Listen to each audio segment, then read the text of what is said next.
welcome back to another edition of Civil Discussion on GNAT-TV.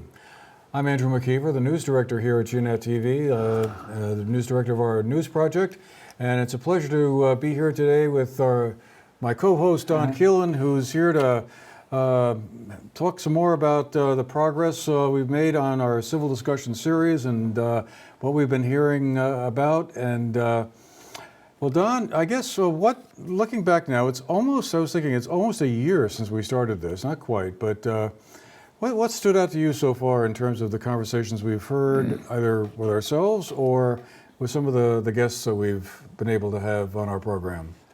Well, I believe from what we've heard and seeing is the fact that we still have a long way to go in getting folks to understand how to work better with each other, meaning how to have civil discourse where parties can disagree and yet not walk out. And we're seeing it, obviously, unfortunately, at the national level. It's still not getting resolved. We're seeing it at the state level, and we're seeing it among towns within Vermont. Sure. And so what we're trying to do here locally, I think, needs to become contagious and get around to other places. And we're also seeing the adverse role that social media is playing in a lot of this. In other words, what's not said out in person is said on social media, and that's unfortunate. So to answer your question, we have a lot of work to do. Yeah, we sure do. And the issues in front of us are issues that really have various points of view to them. Yeah, it's been striking to me just how, how, I don't know, it just seems like progress on resolving the polarization and division within the country seems to, maybe make 2 steps forward and then 1 7/8 backwards or something. It's striking to me how kind of entrenched it's all become, where it's so hard apparently for people who have one point of view to have a civil dialogue with others who don't. But I guess to echo what you just said there, the social media part of it has really stood out to me, in that sort of tends to amplify all of that. It's harder, I think, to really be really fiercely negative with somebody face to face, but it's a lot easier apparently when you're posting a tweet or saying something on Facebook or one of the other social media platforms.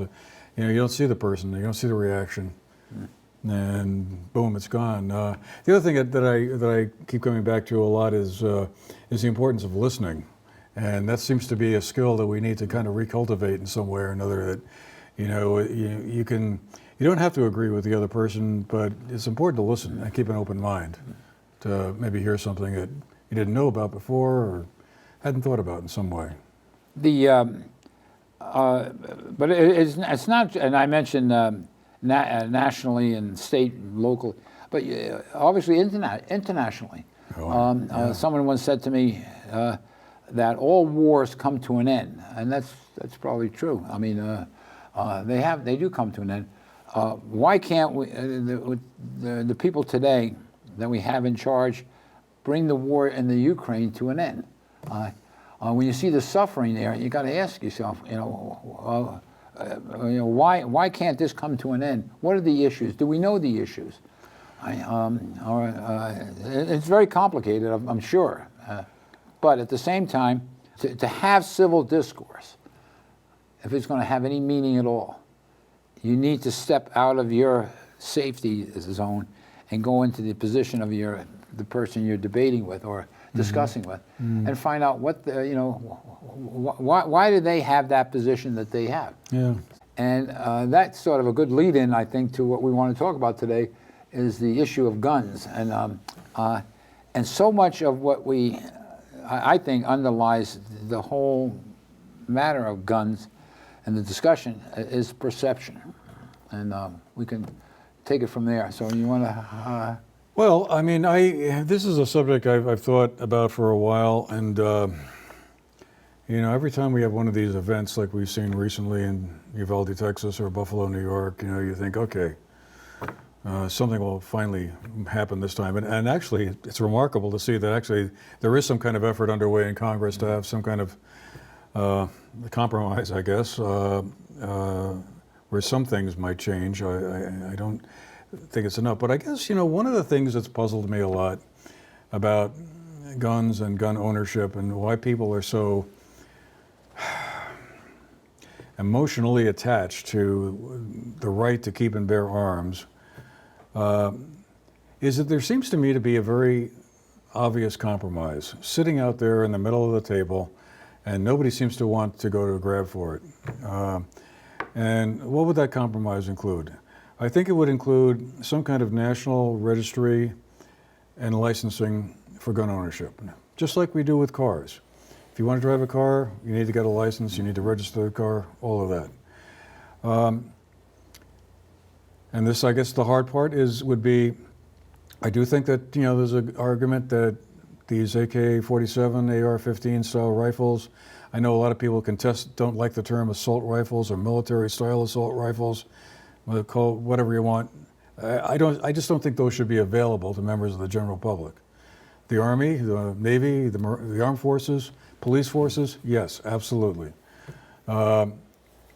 Why an ordinary citizen or a hunter or a recreational shooter would need to have one, I just don't get it. I've heard people argue that farmers need guns like that or find them very useful for keeping varmint, coyotes and whatnot at bay. If that's the case, maybe we can carve out an exemption there. But I think then the farmer goes to the police station and gets it out of the locker, and then goes back out to his farm and uses it, and then brings it back to the locker in the police station, so it's safe and secure. There are a few other parts to that, but obviously the red flag ruling, the idea that you just can't walk into a store and buy one, and there need to be much stronger background checks, and to me, 30 days is a very reasonable amount of time for a background check. The fact that here in Vermont, I guess we compromised on 7, used to be 3, but they bumped it to 7. And that's just not enough time for all the bureaucracies to kind of go through people's records. And I guess, again, what's the rush? So I don't know. It seems like doesn't seem to be unreasonable to me, given the harm that these things cause. What we just saw in Texas and Buffalo and all the way back, Sandy Hook, Las Vegas, Orlando, Florida, Columbine, Virginia Tech. You just lose track of it all. Mm-hmm. You mentioned we have to register a car. And everyone maybe should have a national registry if we register. I was going to ask you, to what extent will that serve? But we'll get to that in a minute. But I understand one thing. Registering a car is a car. It's 20 feet long, and it's out on the road, it's in public. Registering a gun is very concealed. It can be concealed. And who will do the registration? All right. Will the people that shouldn't have a gun register their gun? Well, then they can be charged in court if they're. Well, there you go. Adds a couple of years into their jail sentence. Well, that has not been discussed, and that to me, it could very well be a deterrent.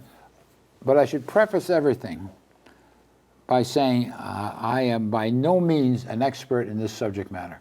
Nor am I. All right, and I think it's very important that I don't bring any expertise to the table in this area, in police justice or criminal justice or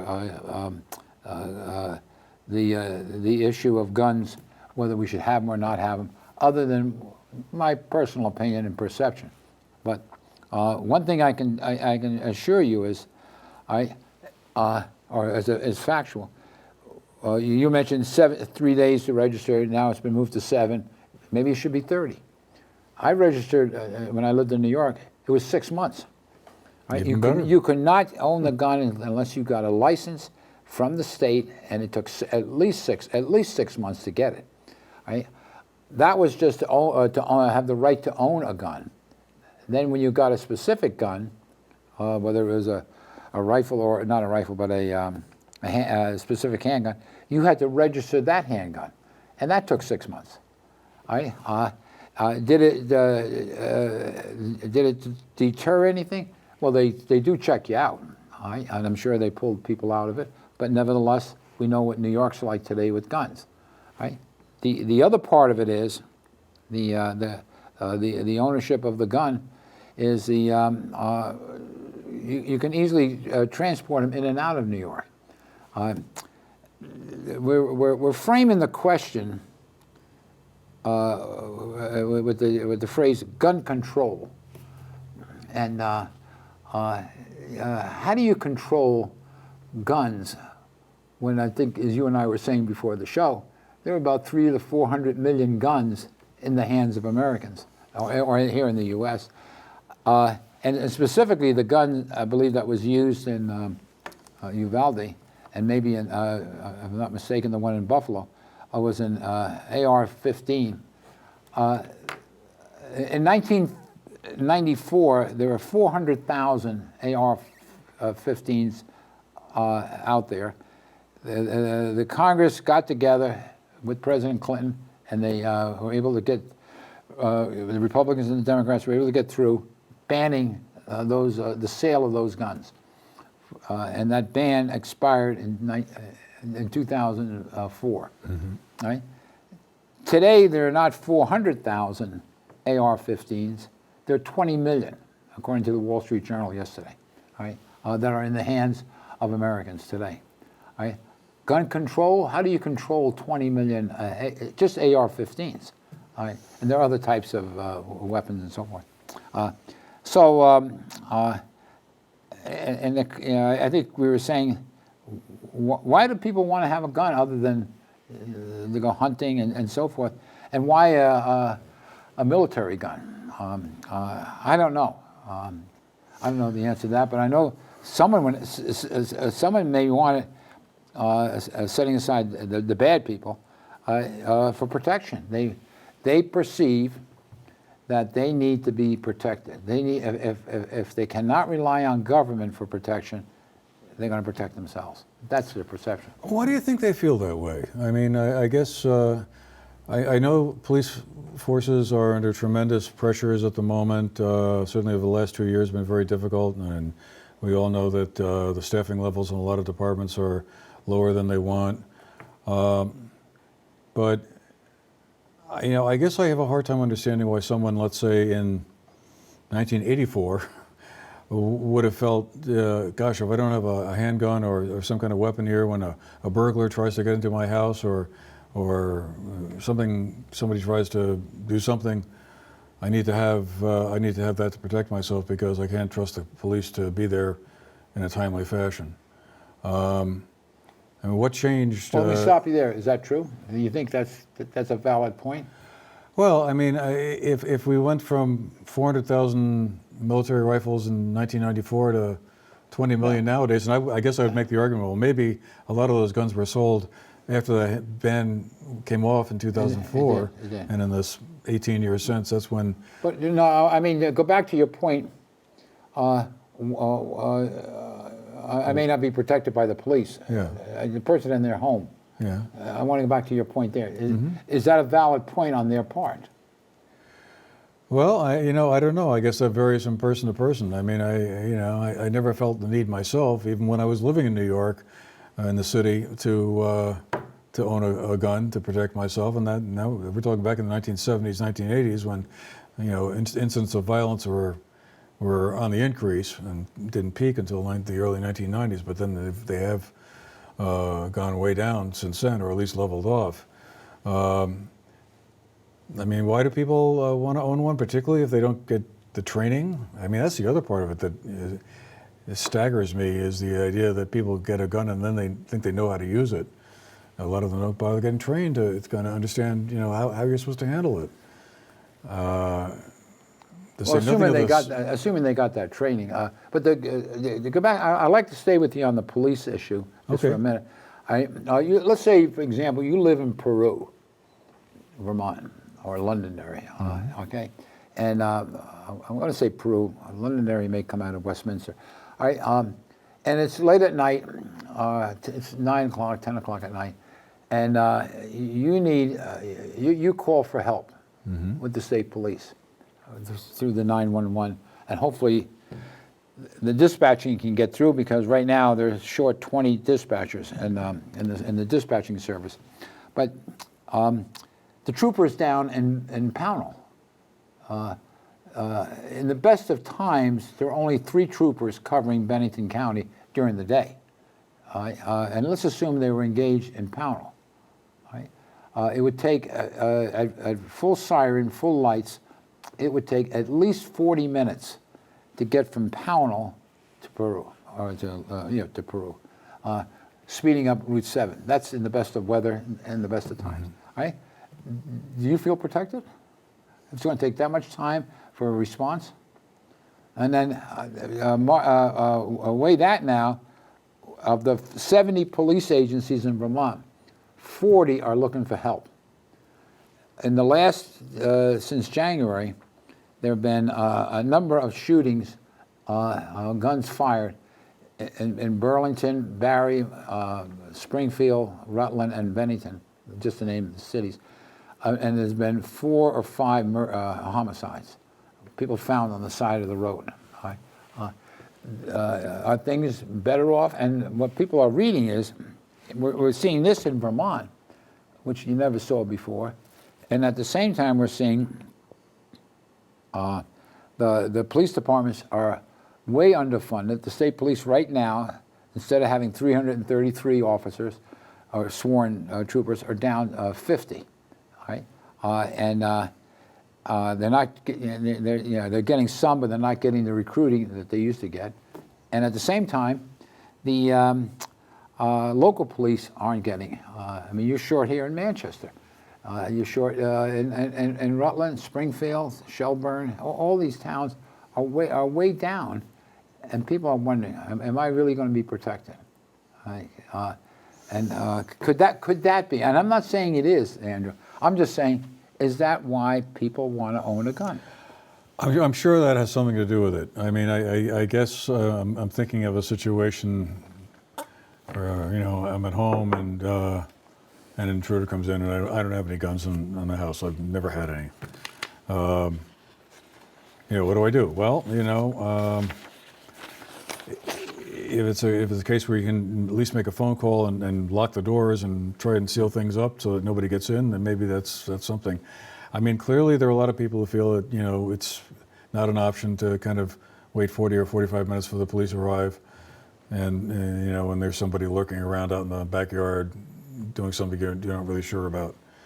Well, just to on that point, if someone's lurking around in the backyard, you don't have any right to go off and shoot them if you had a gun. Matter of fact, if they came to the door and walked away, or after threatening you and walked away, you better not shoot them. Let them walk away.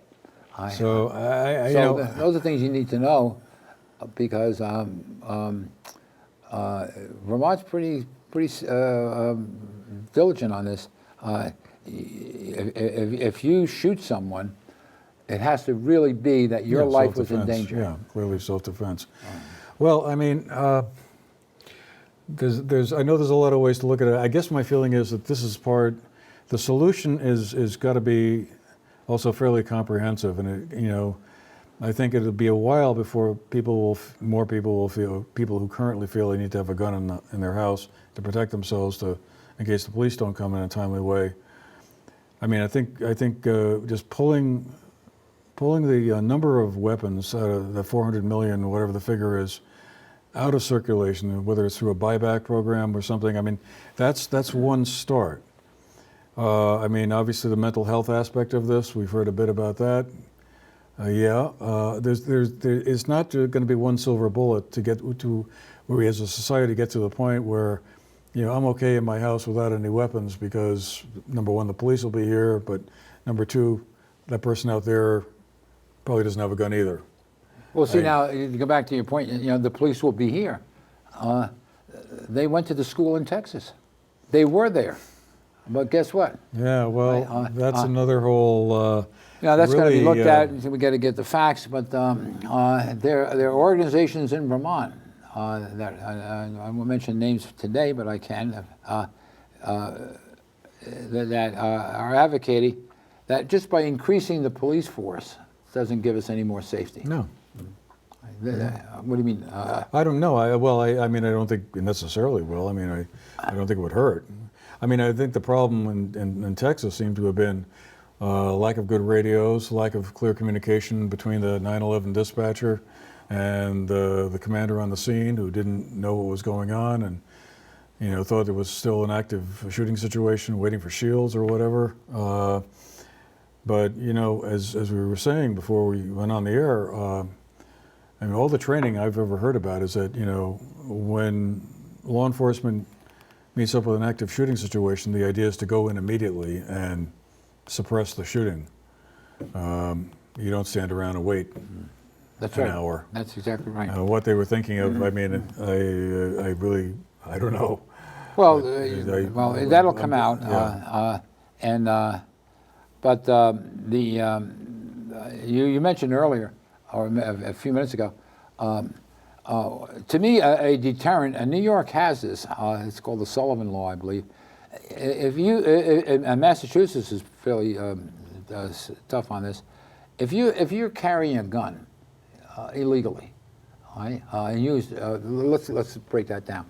If you're a felon, you are not to own a gun under federal law, right? I believe that's the case, right? And everyone who is caught carrying a gun and having been a felon, it should be automatic that you're going to prison, right? It's automatic. No DA